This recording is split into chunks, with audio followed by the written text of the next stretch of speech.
একদিন হজরত আলী রাদিয়াল্লাহু আনহু মসজিদে খুতবা দিচ্ছিলেন। সবাই মনোযোগ দিয়ে চুপচাপ তার কথা শুনছিল। হঠাৎ কিছু মানুষ আতঙ্কিত হয়ে দৌড়ে এসে মসজিদের ভেতরে প্রবেশ করল। তখন আলী রাদিয়াল্লাহু আনহু তাদেরকে জিজ্ঞাসা করলেন, কি হয়েছে তোমাদের? উত্তরে তারা বলল, হুজুর, একটি সিংহ এইদিকে আসছে, অনেক বড় সিংহ, আমরা খুব ভয় পাচ্ছি। তখন আলী রাদিয়াল্লাহু আনহু বললেন, ভয় পাবার কিছু নেই, সে কাউকে কোনো ক্ষতি করবে না। এই কথার মধ্যেই সেই বিশাল সিংহটি সবার সামনে এসে দাঁড়ালো। বরং সে সোজা হজরত আলী রাদিয়াল্লাহু আনহুর কাছে এসে তার পায়ে মাথা রেখে দিল। এর কিছু পরেই সেই সিংহের পেছনে পেছনে ছোট্ট একটি সিংহ শাবকও এসে হাজির হলো। তখন সবাই বুঝে গেল যে বড় সিংহটি আসলে একটি সিংহী।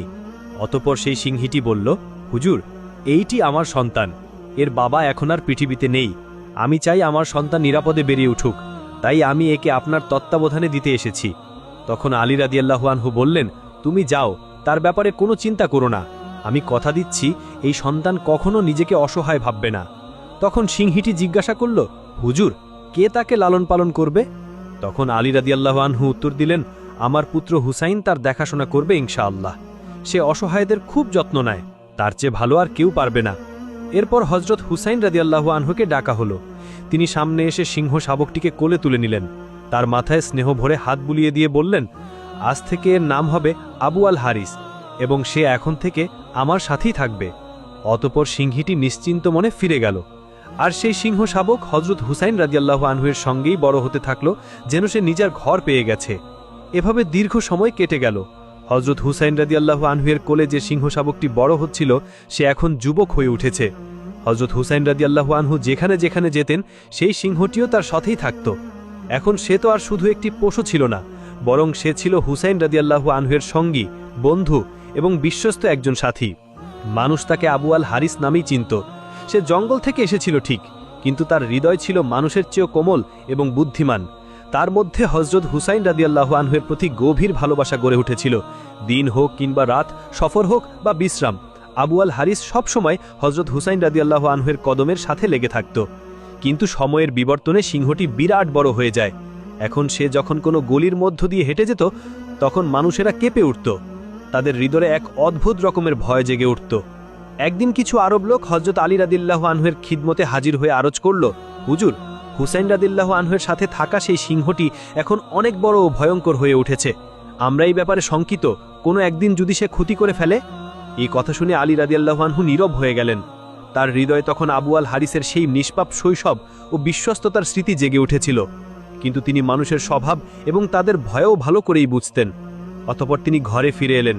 তখন হুসাইন রাদিয়াল্লাহু আনহু এক কোনায় চুপচাপ বসেছিলেন। তখন আলী রাদিয়াল্লাহু আনহু তার কাছে এসে কোমল কণ্ঠে বললেন, বেটা হুসাইন, এই আরবরা বলছে আবু আল হারিস এখন বড় হয়ে গেছে, মানুষ তাকে দেখে ভয় পায়। বেটা, আমার পরামর্শ হলো তুমি এখন তাকে মুক্ত করে দাও। এই কথা শুনে ইমাম হুসাইন মাথা নিচু করে ফেললেন। তার চোখে অশ্রু চলে এলো। কিছু সময় চুপচাপ বসে থাকলেন। তারপর আলী রাদিয়াল্লাহু আনহুর দিকে তাকালেন এবং হালকা একটা হাসি দিয়ে কোমল কণ্ঠে বললেন, জি বাবাজান, যেমনটা আপনার আদেশ। শুধু আজকের দিনটুকু যেতে দিন, আগামীকাল থেকে আপনি তাকে আর দেখতে পাবেন না। তখন আলী রাদিয়াল্লাহু আনহু জিজ্ঞাসা করলেন, বেটা, আজকের দিনেই এমন কি বিশেষ আছে? তখন হুসাইন রাদিয়াল্লাহু আনহু বাইরে তাকিয়ে উত্তর দিলেন, বাবাজান, এখন সন্ধ্যা হয়ে গেছে। এটা এমন সময় নয় যে কাউকে ঘর থেকে বের করে দেওয়া যায়। এটা তো ছায়া দেওয়ার সময়, রোদে থেকে বাঁচানোর সময়, রোদে ফেলে দেওয়ার সময় নয়। তখন আলী রাদিয়াল্লাহু আনহু নিজের সন্তানকে বুকে জড়িয়ে ধরলেন। তিনি আর কোনো উত্তর দিলেন না। অতঃপর রাত কেটে গেল। হজরত হুসাইন রাদিয়াল্লাহু আনহু জেগে উঠলেন এবং তাহাজ্জুদের নামাজ আদায় করলেন। অতঃপর প্রতিদিনের মতো আবু আল হারিসের জন্য খাবার নিয়ে বাইরে এলেন। তখন আবু আল হারিস বিস্ময়ের সাথে তাকিয়ে বলল, মনিব, আজ এত সকালে খাবার কেন? তখন হুসাইন রাদিয়াল্লাহু আনহু কিছু না বলে চুপচাপ বসে পড়লেন। তারপর ধীরে ধীরে অত্যন্ত কোমলভাবে পুরো ঘটনাটি আবু আল হারিসকে জানিয়ে দিলেন। সব কথা শুনে আবু আল হারিস নিশ্চুপ হয়ে গেল। তার চোখে এমন এক নীরবতা ফুটে উঠল, যা সোজা হৃদয়ে গিয়ে আঘাত করেছে। কিছু সময় পর সে মাথা নিচু করে বলল, ঠিক আছে মনিব, আমি চলে যাব, তবে আমার একটি শর্ত আছে। তখন হুসাইন রাদিয়াল্লাহু আনহু জিজ্ঞাসা করলেন, কি শর্ত আবু আল হারিস? তখন আবু আল হারিস মাথা তুলে বলল, মুনিব, আমাকে জীবনে আরও একবার আপনার সাথে সাক্ষাতের অনুমতি দিন, শুধুমাত্র একবার। এই কথা শুনে ইমাম হুসাইন রাদিয়াল্লাহু আনহু কিছু সময় নীরব রইলেন।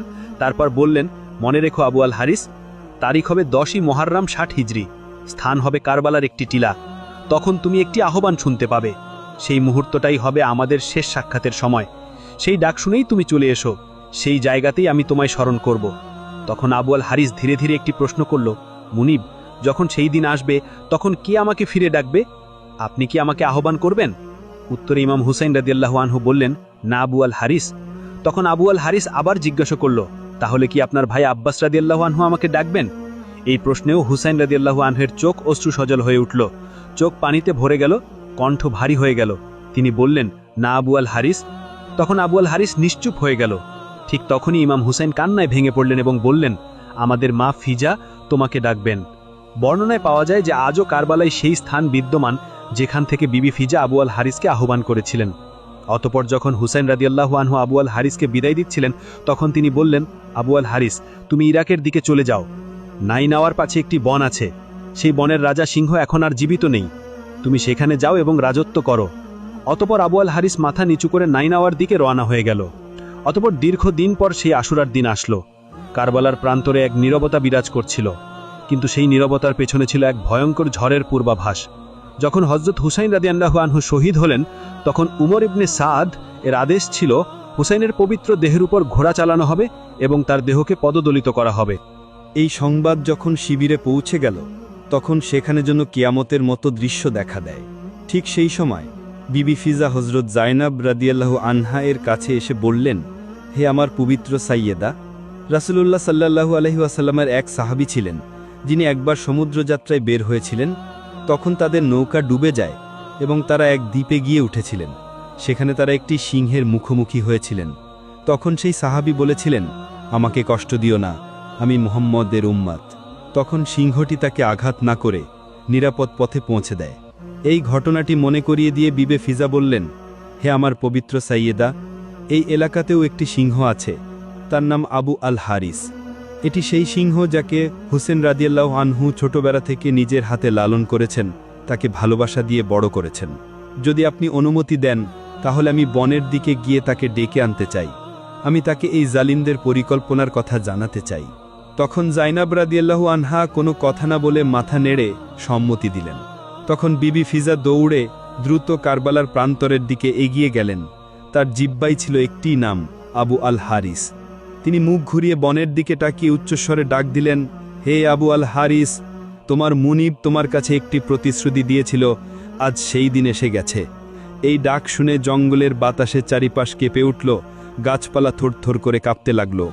তারপর মাটি কেঁপে উঠল, ঝোপঝাড়ের মধ্যে নড়াচড়া শুরু হলো এবং হঠাৎ সেই সিংহ আবু আল হারিস বজ্রপাতের মতো গর্জন করল, দৌড়ে এসে বিবি ফিজার সামনে উপস্থিত হলো। সিংহটিকে দেখে বিবি ফিজার চোখ অশ্রু সজল হয়ে উঠল, তার কণ্ঠ ভারী হয়ে এলো। তিনি বললেন, হে আবু আল হারিস, তুমি কি জানো এই অত্যাচারীদের কি উদ্দেশ্য? তারা চায় তোমার মনিব হযরত হুসেন রাদিয়াল্লাহু আনহুর পবিত্র দেহকে পদদলিত করতে। তারা চায় এমনভাবে তার পবিত্র দেহের উপর ঘোড়া চালাতে, যাতে তার দেহ এতটাই বিকৃত হয়ে যায় যে কেউ চিনতেও পারে না। এই কথা শোনা মাত্র আবু আল হারিসের চোখ লাল হয়ে উঠল। সে শক্তভাবে মাটিতে পা ঠুলল, আকাশের দিকে তাকিয়ে এমন এক গর্জন করল যা ইয়াজিদি সেনাবাহিনীর হৃদয়ে কাঁপন ধরিয়ে দিল। অতপর আবু আল হারিস যেন পৃথিবী কাঁপাতে কাঁপাতে, বাতাস কাঁপাতে কাঁপাতে বিবি ফিজার সঙ্গে কারবালার প্রান্তরে চলে এলো। এটি সেই মুহূর্ত যখন হযরত হুসেন রাদিয়াল্লাহু আনহুর পবিত্র মৃতদেহ নির্জন অচেতন অবস্থায় কারবালার ময়দানে পড়েছিল। আকাশ নীরব, পৃথিবী নিশ্চুপ এবং ফেরেশতারাও অশ্রু ঝরাচ্ছিল। তখন আবু আল হারিস ধীরে ধীরে এগিয়ে এলো এবং স্নেহভরে হুসেন রাদিয়াল্লাহু আনহুর পবিত্র লাশের পাশে এসে বসল। এরপর তার মাথা নিচু করে সম্পূর্ণ আন্তরিকতায় মুনিবের রক্তে নিজের কপাল রাঙিয়ে নিল, যেন বিশ্বস্ততার একটি চিরন্তন শিলমোহর নিজের কপালে মুঠো করে বসিয়ে দিচ্ছে। রেওয়ায়েতে এসেছে, যখন ইয়াজিদি সেনাবাহিনীর ঘোড়াসওয়াররা হুসেন রাদিয়াল্লাহু আনহুর দেহ পদদলিত করতে এগিয়ে এলো, তারা একটি আশ্চর্য দৃশ্য দেখল। একটি সিংহ একা নির্ভয়ে হুসেনের লাশের পাশে বসে আছে। এই দৃশ্য দেখে ঘোড়াগুলো ভয়ে পিছিয়ে গেল, তারাও আর এগোতে সাহস করল না। সৈনিকরা আতঙ্কে দিশাহারা হয়ে ছোটাছুটি করতে লাগল। অনেকে ভয়ে ঘোড়া থেকেও পড়ে গেল, কেউ পিছিয়ে গেল, আবার কেউ ভয় আর কাঁপনিতে অচল হয়ে পড়ল। ফলে কারো সাহস হলো না হযরত হুসেন রাদিয়াল্লাহু আনহুর পবিত্র লাশের কাছাকাছি যেতে।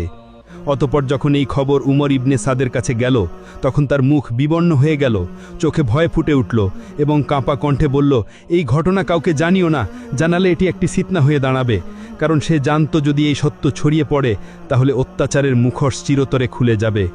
অতপর বিবি ফিজা শিবিরে ফিরে এসে হজরত জাইনাব রাদিয়াল্লাহু আনহাকে জানালেন, সাইয়েদা হুসেন রাদিয়াল্লাহু আনহুয়ের পবিত্র লাশ এখন নিরাপদ। আবু আল হারিস সেখানে আছে, যতক্ষণ সে আছে কোনো জালিম তার ধারে কাছেও আসতে পারবে না।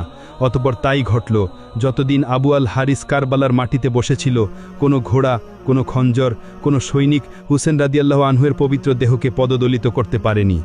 অতপর এক রাতে যখন কারবালার আকাশে নিঃশব্দ আর বন্দি কাফেলা প্রস্তুত হচ্ছিল বন্ধিত যাত্রার জন্য, তখন জাইনুল আবেদিন বিবি জাইনাব রাদিয়াল্লাহু আনহাকে বললেন, ফুপু আম্মা, আবু আল হারিসকে বলে দিন যেন সে এখন ফিরে যায়, সে তার বিশ্বস্ততার দায়িত্ব পূর্ণ করে ফেলেছে।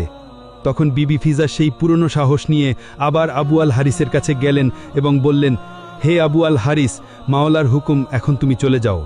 তখন আবু আল হারিস বিবি ফিজার দিকে তাকালো, চোখে অশ্রু, কপালে মাটি আর হৃদয়ে ছিল একটি ভাঙা শান্তি। তারপর সে উঠল এবং হুসেন রাদিয়াল্লাহু আনহুয়ের পবিত্র লাশের কাছে গিয়ে শেষবারের মতো সম্মান জানালো। বিবি ফিজা দেখলেন সিংহের চোখ দিয়ে অশ্রু গড়িয়ে পড়ছে। তারপর আবু আল হারিস ধীরে ধীরে হাঁটতে হাঁটতে কারবালা থেকে বিদায় নিল। প্রিয় বন্ধুগণ, আমরা আপনাদের পরিষ্কার করে জানিয়ে দিতে চাই, এই ঘটনাটি কোরআন বা সহিহ হাদিসে বর্ণিত ঘটনা নয়, বরং এটি একটি জনশ্রুতি রেওয়ায়েত যা হুসেন রাদিয়াল্লাহু আনহুয়ের প্রতি ভালোবাসা প্রকাশের জন্য বলা হয়ে থাকে। আমাদের উদ্দেশ্য এটি ইতিহাস হিসাবে নয়, ভালোবাসার প্রতীক হিসাবে একটি বার্তা তুলে ধরা। সবাই ভালো থাকবেন। আল্লাহ হাফেজ।